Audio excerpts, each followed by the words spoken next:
Hi, good morning. Welcome to Transcending Cycles through Transformation of Consciousness. This is my beautiful fairy godmother, Desert High Priestess, Leesann. We originally met in 2015. We connected then, but we came back together cosmically in 2019. And I'm going to have you introduce yourself a little bit more, Leesann, and just anything you know about you. Okay. Hi, my name's Leesann. Jordan is a dear soul in my life. I'm so grateful for her presence. I teach yoga, I teach meditation. I think more importantly, I endeavor to live my life as a kind person. That to me is the most important thing in this day and age. So part of I'm camera shy. So. Talking with me, Mama. We follow or FaceTime. So one of the most sacred things that happened in my recent history is Jordan came to visit me a few years ago. And was it 2019, Jordan? Yeah, it's November 2019. Yeah, and we did a workshop here in the desert together. And she stayed in my home, which was such a special honor and treat. And we spent so much of our mornings in the ritual of having tea together and pulling cards. Yes, tea and cards. And here's my old friend, white gold mug. And I'm not really sure what else I should say, Jordan, or what else you would like me to say. Yeah, I loved our mornings together. And, you know, we were talking the other day about transcending cycles and transformation of consciousness through community and also like through these rituals that we do. And you and I both love tarot and cards, but we don't actually embed our power in the cards itself. It's just like this beautiful ritual and conversation. And when I went to your house, I'd love how we just like sit at the table and pull cards and, you know, have our tea and talk about it for like, you know, an hour or two. And then we're like, oh, we got to get going. We got to get doing stuff. So why don't you go ahead and pull one card today from your deck? And I got a deck of mine as well, Wisdom of the Avalon. And we'll go from there. And then we'll also just, you know, discuss Sangha, the community, in its role in helping to transform consciousness in people's lives. So yeah. Oh, you froze a little bit. Colleagues of mine, Lindsay Para and Sarah Love. It's the Mystic deck. Oh, I love this one of yours. And I would say that for myself, I mean, I've been doing cards, different decks for, oh gosh, since I was 16. And that's a long time. But for me, they're really a reflection, like looking in a mirror at this moment, at this time. So for myself, it's not a divination tool. It's more just what's wishing to be heard from the other that maybe incarnate. It also could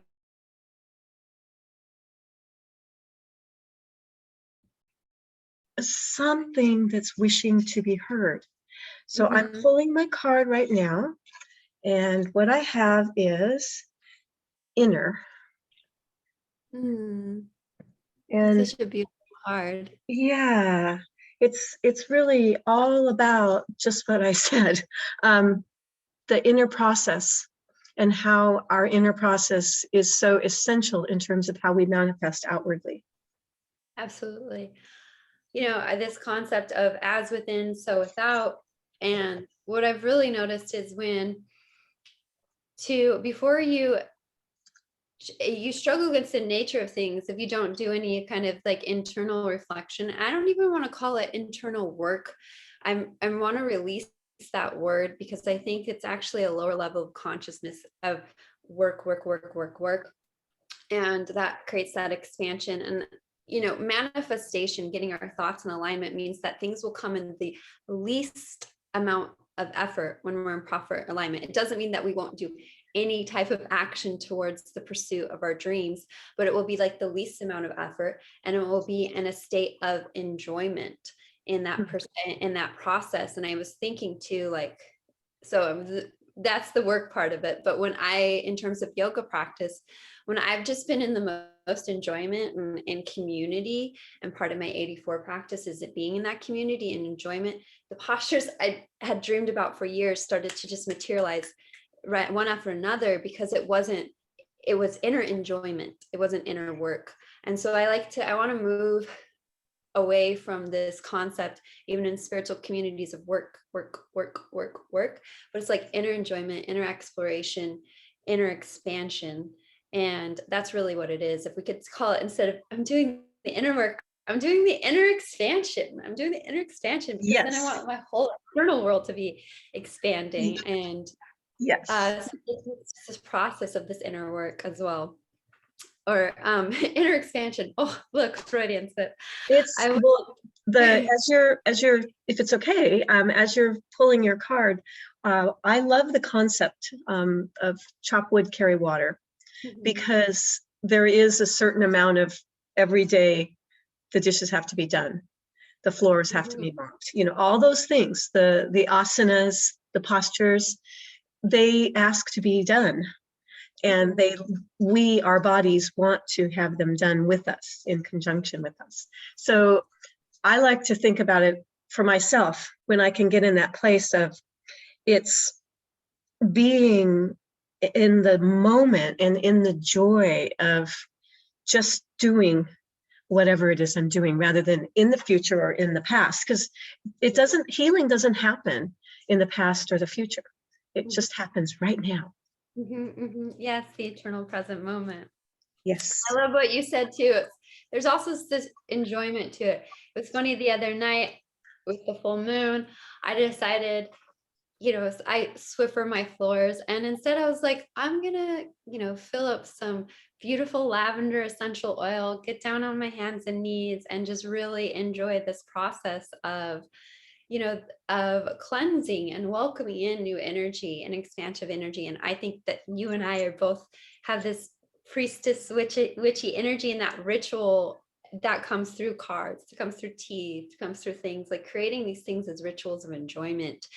And that, it can be the same activity, but the mindset moves from I'm working on this to I'm expanding on this, I'm exploring on this, I'm enjoying this. Absolutely. That's something I have been moving through too, because in some ways I feel the consensus reality wants us to make everything about work, not just like a career, but this concept of work is so embedded in us, rooting from the puritanical idea that work equals your worth. And obliterating that and saying, yes, you can do these same activities, but it can be an enjoyment. It's not this like work and worth. Absolutely, baby girl. Absolutely. And I would say alongside of that,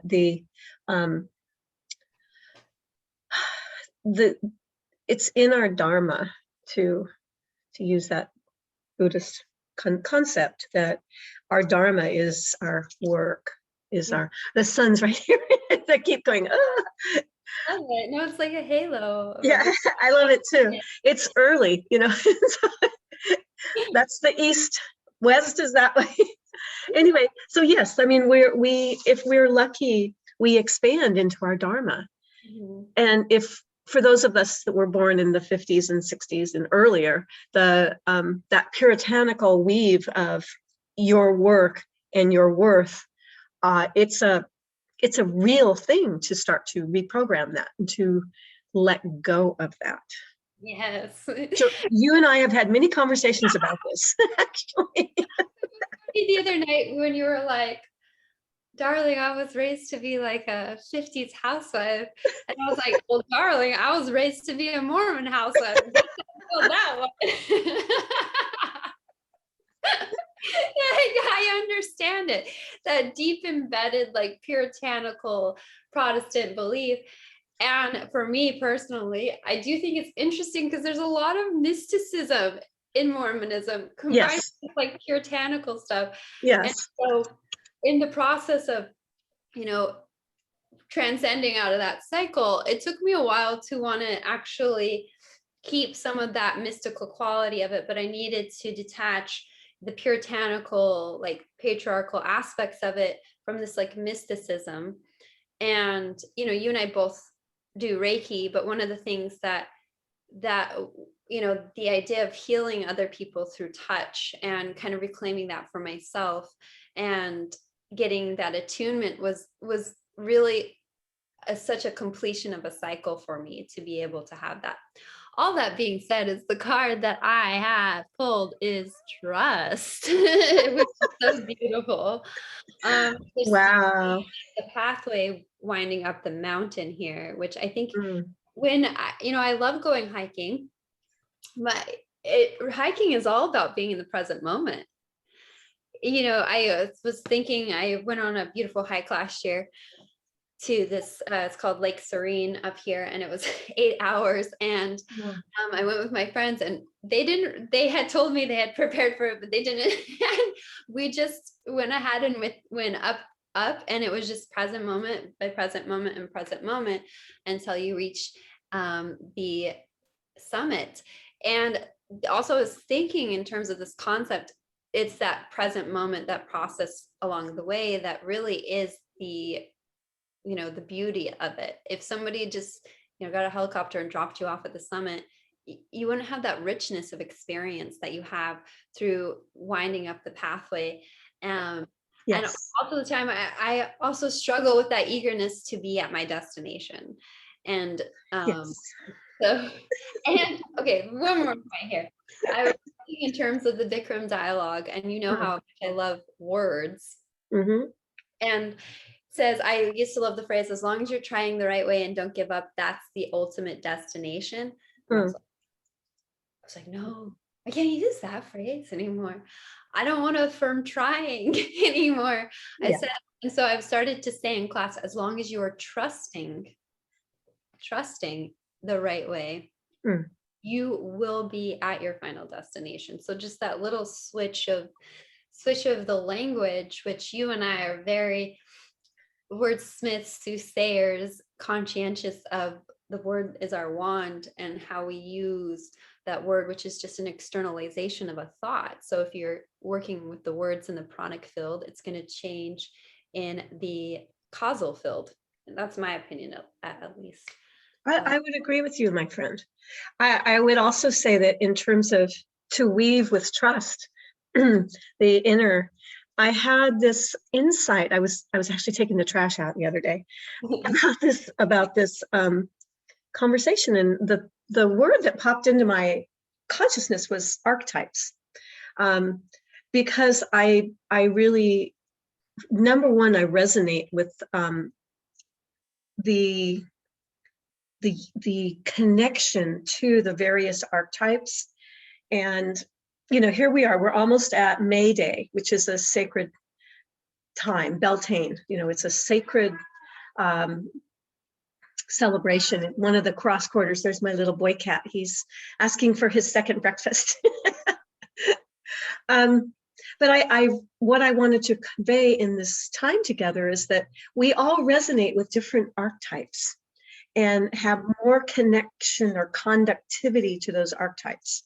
And as I get more in tune with the natural cycles of things, the solar, the lunar, the way that the planets are moving, how they're affecting our lives, the more it opens me up to the various archetypes that say those planets represent. And so I wanted to say that, or offer, it's really an offering, that to those that watch this, to you and I, as we continue to work together, that we can explore, like, what are our innate, or what archetypes do we endemically connect to? Well, it's interesting you said that, because just a few days ago, I recorded a video on the power of using archetypes, nicknames, and titles for yourself, because you and I have definitely like resonated with that. And my archetypes have transformed. You know, sometimes it's a goddess, sometimes it's an animal, sometimes it's just a phrase, but it's transformed as I was transcending certain cycles. And of course, like all my friends and loved ones, I'm always going to give beautiful, like I title you. I'm going to give you a royal title. And so you're my desert high priestess.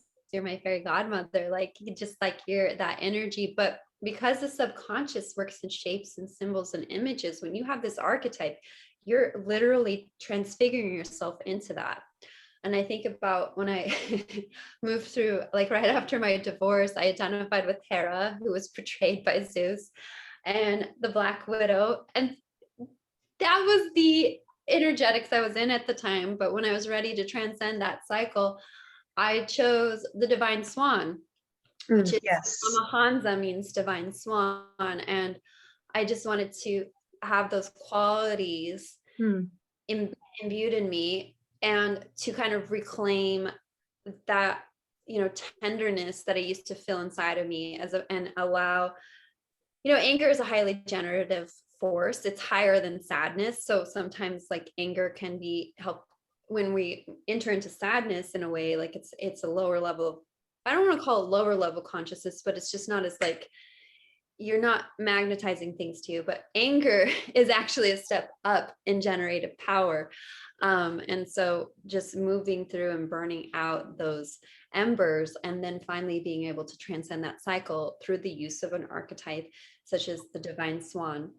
And you know, I'm very, very conscientious of these terms. I have a friend who is in a you know, polyamorous open relationship, and she was calling herself secondary partner. I was like, no, you are the magical partner. No second, magical partner. That's it. We're done with that.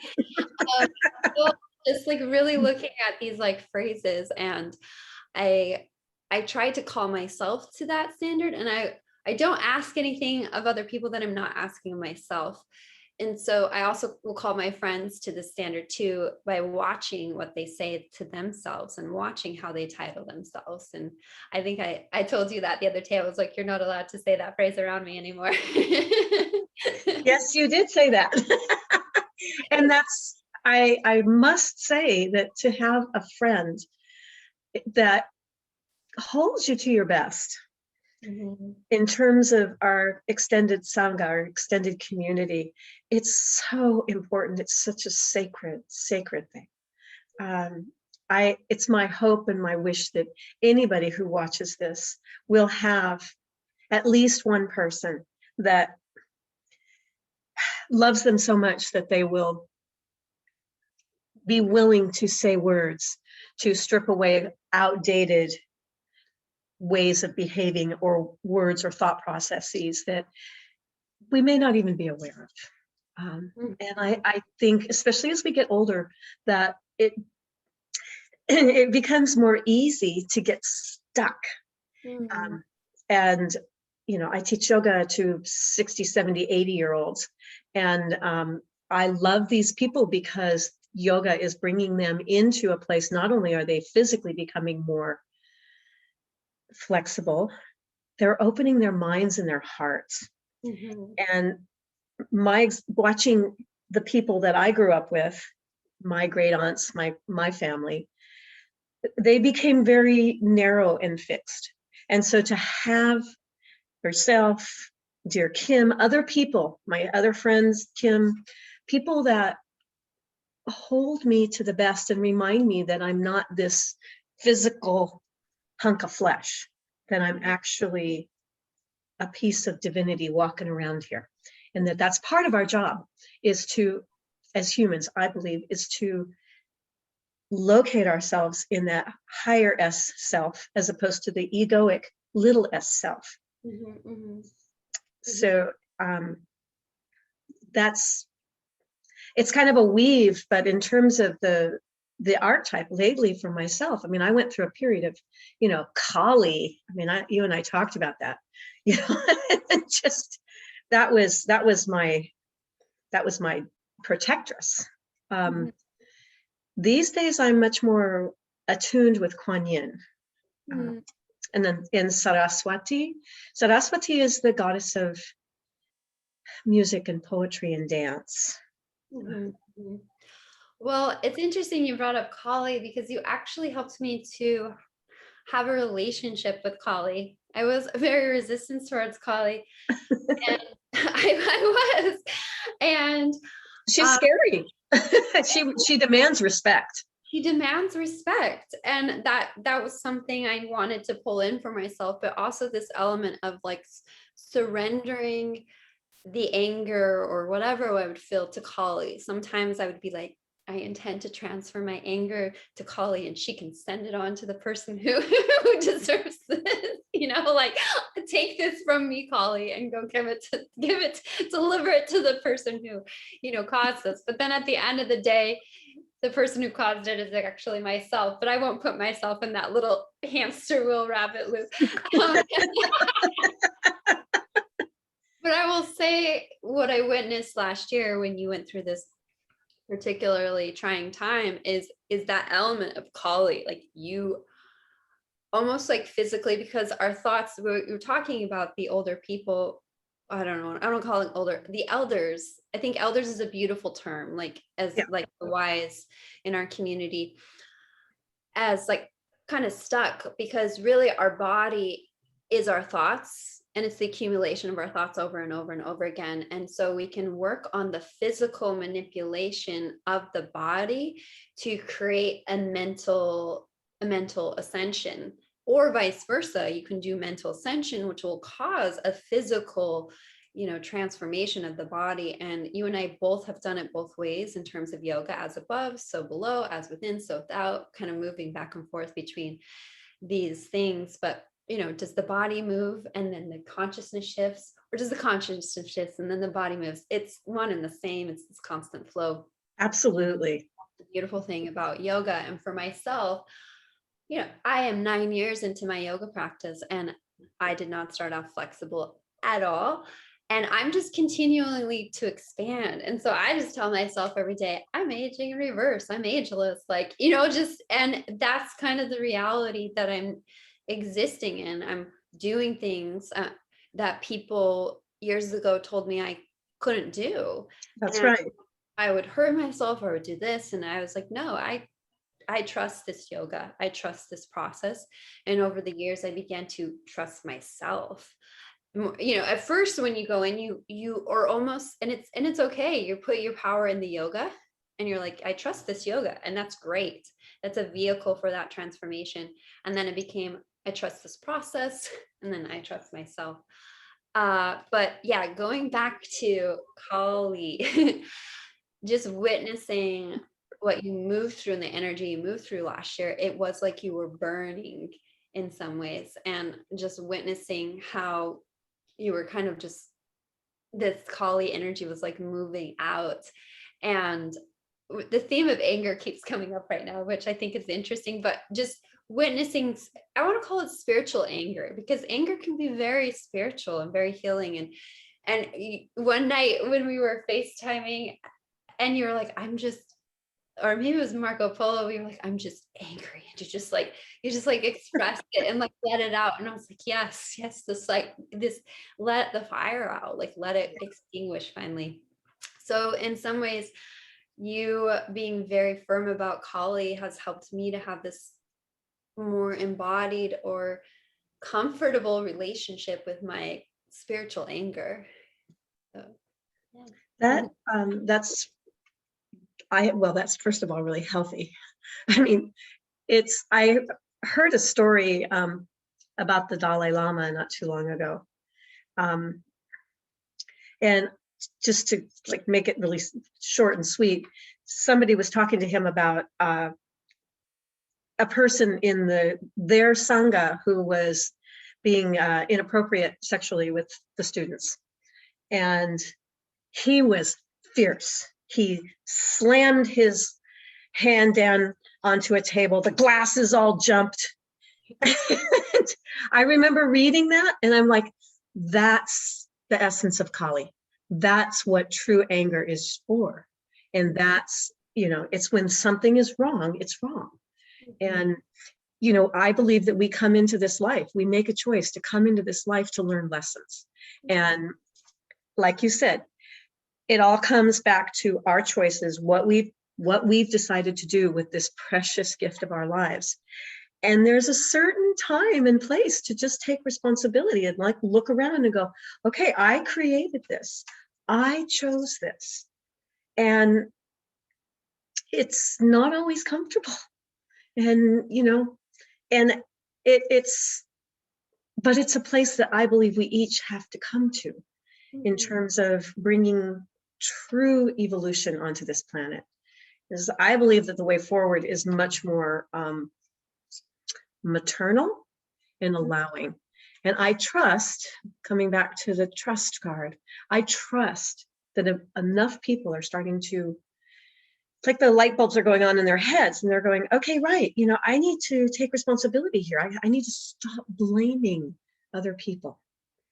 So that's adjacent to the story about the Dalai Lama, that there's a time and place for saying no.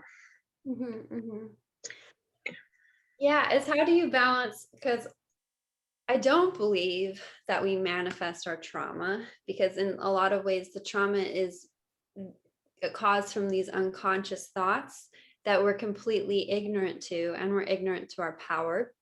It's like being asleep to it. But then when you kind of wake up to your power, that's when this Kali, this Dalai Lama fist down. I've been having a, reappreciation of mystical guru Jesus, and throwing over the tables in the temple, like, yes. And almost in terms of this awakening process, there is this like anger, like, shit, like my beliefs caused all this shit in my life. And even Alan Watts, one of my favorite things is like, you can never go back there. You may look to the past. You may, my parents did this to me, or, look back, way back to Adam and Eve or the disappearing monkeys, but you can never get back there. Like you can never go back. The only way, what you're saying is like forward, the creation in the eternal present moment, the demarcation in the sand to be like, this is the day that I choose to like live. And yeah, there's a grieving process. I don't like that certain things have played out in my life, but the stuff I've been through. There's things that I don't like in my life either, but I choose to learn. And it gives, excuse me for interrupting you, sweetie. It gives compassion. It gives compassion in conversation when, because I believe that the universe brings us the people that we need to, it's like there's no mistakes. We learn because, this is it's always a spiral. It's evolving. And if we don't learn in one situation with one person, well, whether or not we're in that relationship anymore, if we haven't taken the responsibility and learned, then we're going to draw that to ourselves another time, another place. And I think what you're saying about like the learning, in my mind, the way it translates in is, it's not just like the learning, it's when people are like, go off and find somebody new, blah, blah, blah. And you don't do any inner expansion. I'm not going to call it inner work, inner expansion. Inner trust. You're going to perpetuate that same pattern with whomever comes next. And then it's like, and I was in this situation too. It's like, well, what's the common denominator with all these people? Oh, it's me. I'm the common denominator in here. And so I really am resistant to this idea of like, just cut that person out, move to the next one, blah, blah, blah. And it's fine if you don't just want to interact with that person, but you're not actually expanding or transforming yourself, and you're not actually transcending that cycle because you haven't transformed your consciousness at all. You're still blaming this other person outside of you. And yes, people need to take responsibility for their actions. That's 100%. But to move into the state of total empowerment is to transcend that. And I feel like you witnessed a lot of that journey for me, and I've witnessed a lot of like your journey, even though we haven't really been like physically with each other, energetically, you and I are so, I mean, we're wearing similar colors. We both went through the similar process of like, I'm going to wear blue today. No, I'm going to wear pink. Like almost in Sleeping Beauty when the fairies are switching back and forth. And then I was like, maybe I should text her and ask her what she's wearing. But no, we both showed up with the pink shades of pink on. Like we knew like, and I would have I love it. these moments when I would feel very low when I was transitioning through things. And I would just think of you, and then you would call. Like you just heard my inner calls. And I can't remember exactly where all this was going, but just that connection that's there. So yeah. I think I froze. Oh, it's okay. You did okay. Received it. You're fine, Mama. So you said you would think of me, and then I think maybe you said after that I would call you, Yeah, or text you. you would hear my call.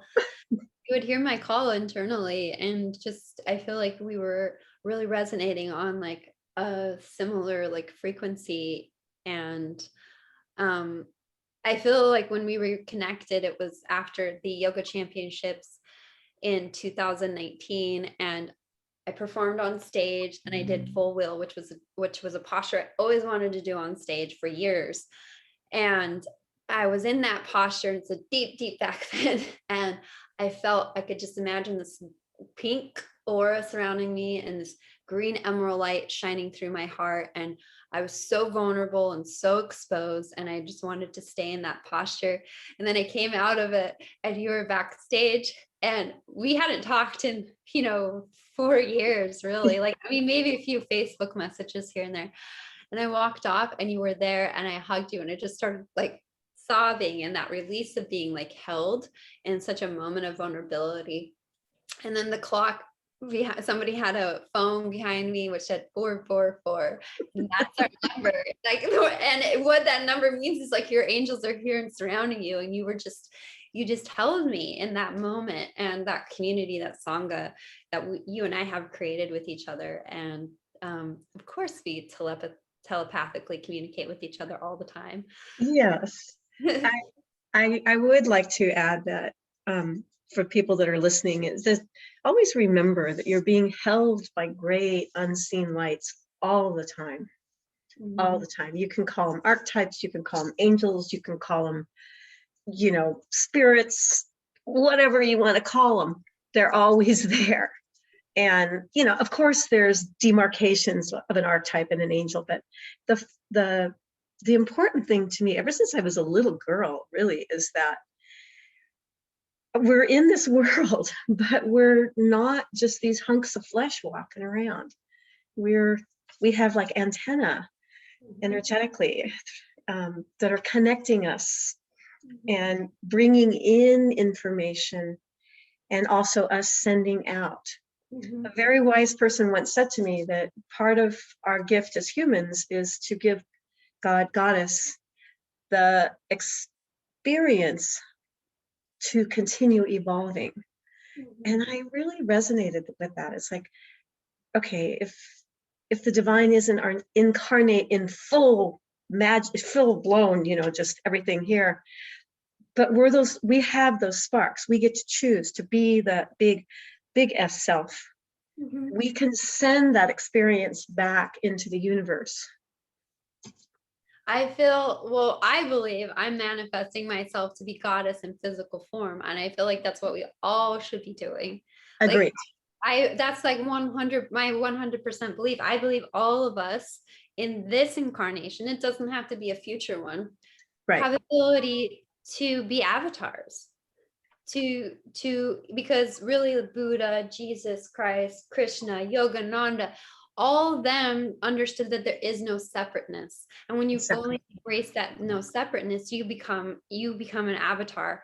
And even I want to think about even like this idea of karma and cycles and reincarnation. It almost, I'm going to say it, but it almost has an element of separateness to it still. Mm-hmm. Still, like, because I just believe we can transcend all limitations, even the spiritual ones that we put in as well. So I thank you for I just said transcend all limitations. And I believe we can too. I was just going to say, you just said transcend all limitations. Okay. I agree. And it's funny, Jordan, because sometimes my words don't quite match my swords. Words is an anagram of sword or swords. Sometimes they don't quite match what's really inside me. It's like I'm still like catching up with myself. Part of that is like shedding of old belief systems. The samskaras, yeah, the burning samskaras. Exactly. And I have to think about this thing about karma being separate, because it's like part of me agrees with you, and I resonate with it. And I say yes. And then a part of me says, well, in the natural worlds, there's laws. And part of what we want to become is lawful in our existence. If you create an action, like you throw a ball, it's gonna, I froze again. So if you, I heard you, it's gonna, yeah, if you throw a ball, there's a reaction. It's either gonna hit a window, or somebody's gonna catch it and throw it back to you. But for every action, there's an equal and opposite reaction. Like gravity, what goes up comes down. So that we live in this world of what I call the law of two, of apparent opposites. But we're from a higher existence that, to use the word avatar, is that's our destiny. That's our job description, basically, as humans, is to transcend and to see beyond that. But yeah, the thing of karma, it's like I'm going to have to sit with that a little bit more. I've been sitting with this too. I have been thinking about, it's funny you brought up laws, because I've been thinking about, I don't know, the Kibbalon over here, and it's like the laws and like, but these are, okay, I am going to talk really wild right now. Go for it. Manifestations, things can come in through miraculous plane, or they can come in through the natural plane. And it usually comes in the way of least resistance. So in terms of like healing for somebody, their healing might be done through like Eastern medicine or Western medicine or whatever, but it will come in through the pathway of least resistance. But if you transcend and affirm like these laws, they aren't laws, they're just principles. Yeah. That will open up the miraculous plane for things to come in that do not subscribe to these laws. Like I was thinking, the law of duality, the law of polarity, I'm rejecting that. Because then you're like, you have cause and effect, you have good and evil, you have to give to receive, it's conditioning all this stuff, when it's just like, that's still creating separation, when it's all just oneness.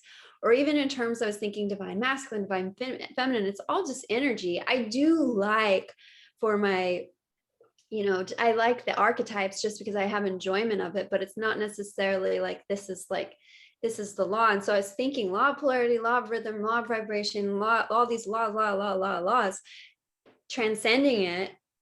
I'm now calling them, these are principles, but do these principles come through the consciousness, like for a human consciousness to be able to understand and classify, whereas avatar consciousness is what I'm going to call it. Avatar consciousness, God consciousness, can transcend and obliterate all of that, because that concept, like being source itself, you are not bound by any kind of law.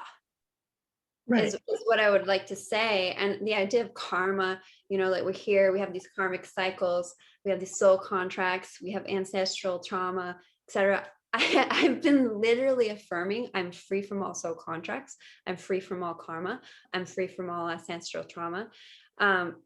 Because why do we accept that?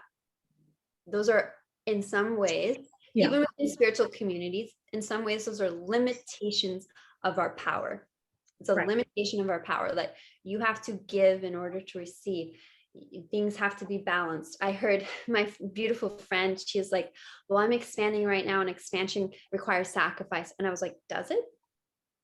Does it? Does it have to? It does if you say it does, but can't you just like this idea of oneness, of just continual expansion? But that it right now, my conscious mind, my egoic mind, my human mind is like, ooh, Jordan, careful, you're pushing the limits right there. Like, no, that's are you sure that's how it works? And I was like, no, if I want avatar consciousness, maybe it doesn't exist right here now in this red hot moment, but transcendence. I want to transcend that. So you don't have to, I know I'm probably people are going to be like, you are just wild, Jordan, wild. Well, and wild or tame, it doesn't matter. You are Yeah. loved. You are loved, and I feel and uphold your willingness and your passion to transcend limiting beliefs. I would say that there is a way of thinking about receiving and giving, that giving and receiving are actually one. And, giving. But okay, if everything's actually one, you just hit it. You just transcended this. It's everything's actually one. Cause and effect is actually one. Masculine, feminine is actually one. Light and dark is actually one. It's all one. It's all one. It's all one. It's that illusion of separateness that we are creating. And so maybe I'm processing through it right now. Maybe it's like saying like these things don't actually, like, they're not laws or like principles, but it's just like, it's one. It's all one. And it's all one. Yes. But I do feel like there is a tendency for people to almost trap themselves in these cycles of cause and effect, light and dark, receive and give, because it's still creating this illusion of separateness within that cycle itself, within that paradigm. Just Jordan musings. Jordan Musings is magical. And and people were like, what do? You don't have a TV? I was like, you don't want to know what I yeah, I don't have a TV either. We haven't had a TV here for God over 30 years. Basically down a wormhole, another dimension, imagining myself in a interstellar most nights, but yeah. So Jordan, I would also like to offer that if this thing of at-one-ment or atonement, that to stand in that shaft of brilliance of knowing that we're all connected and that we're not separate, and yet realizing that each of us is completely unique, like different flavors of ice cream, different colors of the rainbow, different shades. That can be a challenge for people, to have both of those in their heart, and to embrace that, and to walk in the knowledge and the presence of that. It takes like moment by moment, okay, remembering, moment by moment, and going back. Mama. Or the way that we think about how we mop the floors. I love the image of putting lavender oil and actually mopping the floors by hand. I love that, because you create a sacred vessel in that moment for yourself, and you radiate it out into the world. And if more of us can start to do that, to start to remember that each time we remember that we're not separate, each time that we remember that we are one, then we can create more of a fabric or a weave energetically in the energetic field of the planet, to create more of a landing field, if you will, or a playing, like a landing field. I like that, where higher essences, more of the avatar consciousness, to use that phrase, can land, God consciousness. Yeah. I love what you said about, there's no separateness, but then still holding that we're all these like unique essences, beings. And if I was to demand that everybody was essentially to think exactly like I do, that would kind of violate that, and it would actually create more separateness. I was talking, my lovely friend Emmy. Yes. I always talk to her. I said, well, it's infinite potentiality. All things can exist. And so I was like, I will have the unicorns in my reality, but I do not want aliens. Like, and she's all down for that. Like, she loves that stuff. And I'm like, they can exist in your reality. They don't have to exist in mine.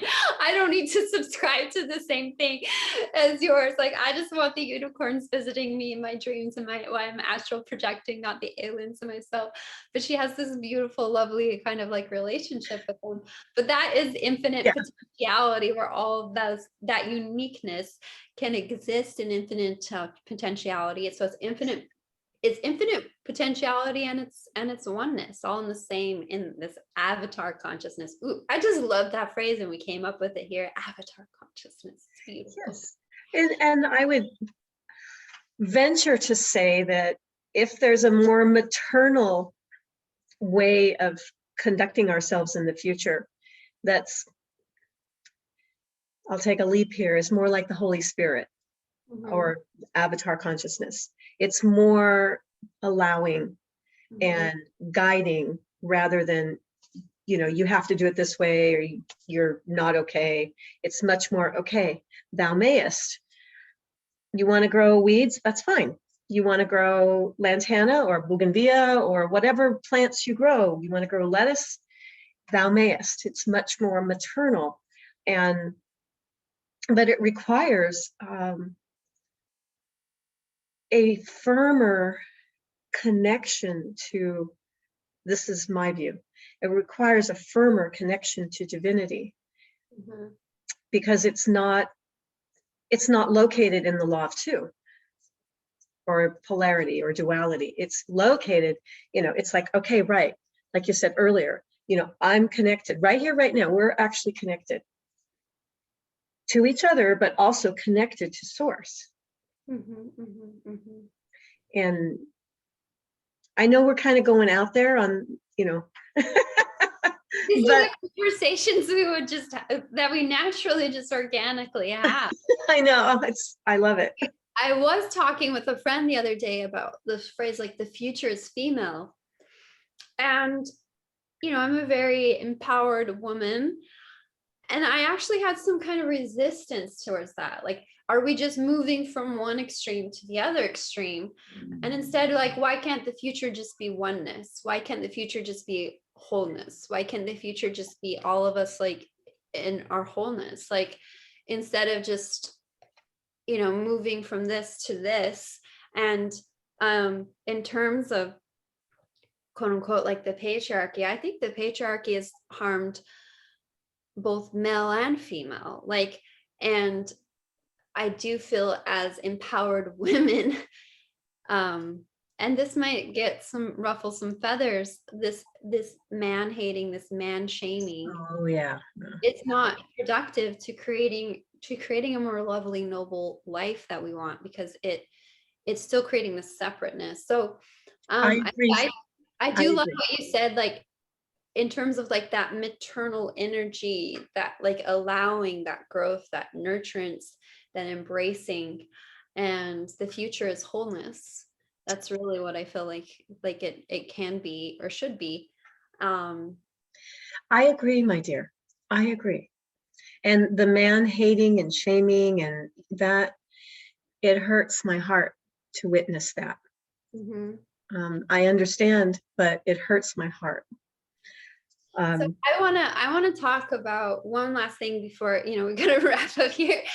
Yeah. But I want to talk about the miraculous healing that you helped to call in last year. And and just your experience, how much you would like to share or not share.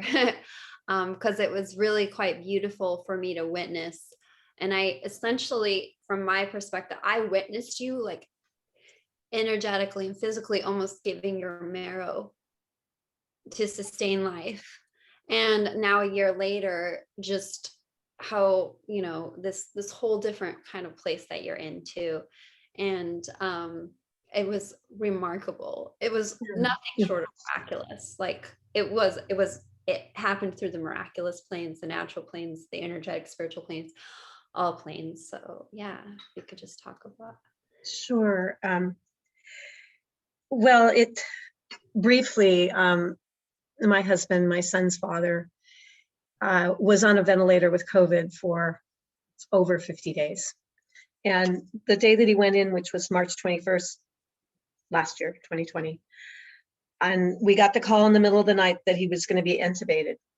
The next morning, I knew in my heart, because my son was here with me, and he had moved home from Hollywood, which was such a blessing. And I knew in my heart, excuse me, I knew in my heart I had to reach out. And because normally I'm a pretty private person, but I just put it on social media. And just long story short, there were people praying for him and my family, for Evan and I, all over the world. People doing Reiki. Jordan and I had many conversations.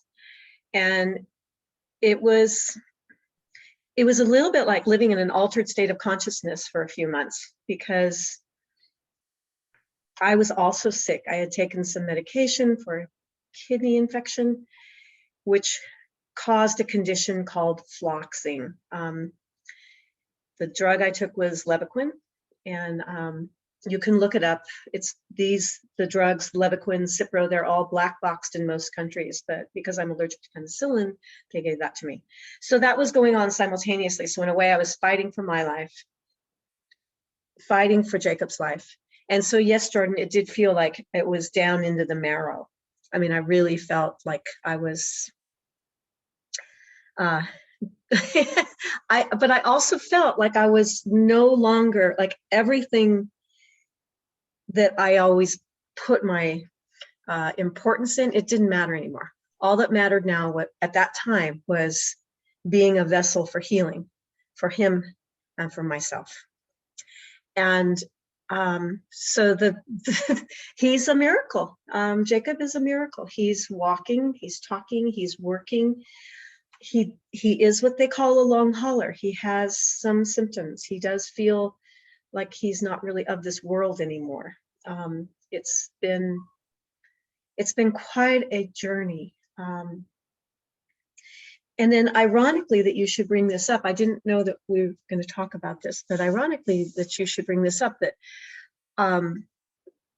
I do yoga competition also. And I submitted my video last week for the over 50 category. And part of what's still happening for me is my body goes into these trembles of shaking. And that's still left over from the floxing. And so now my journey is to take all that healing energy and turn it more towards how can I be of service with this life, and how can I bring healing with this life and be an inspiration for others. So I don't know if that answers your question, Jordan. It's kind of an ongoing, really. Well, I was just like, maybe I can show you. This was the yes photo of the altar that yes I set up for Jacob, and that this teacup was one that you gave me when I was there with you. That's And, right. and, you know, I put friendship, transition, rebirth, healing, the medicine wheel.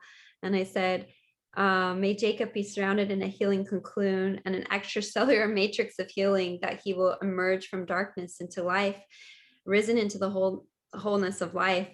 And I got to tell you, when I was going and incanting, whispering my incantations, you know, in the morning, in the evening, I was just like, I hope this works. Like, you know, like that's like, I was just putting it out there and putting all my And it worked. attention It in it. worked. I was just like, I fucking hope this works.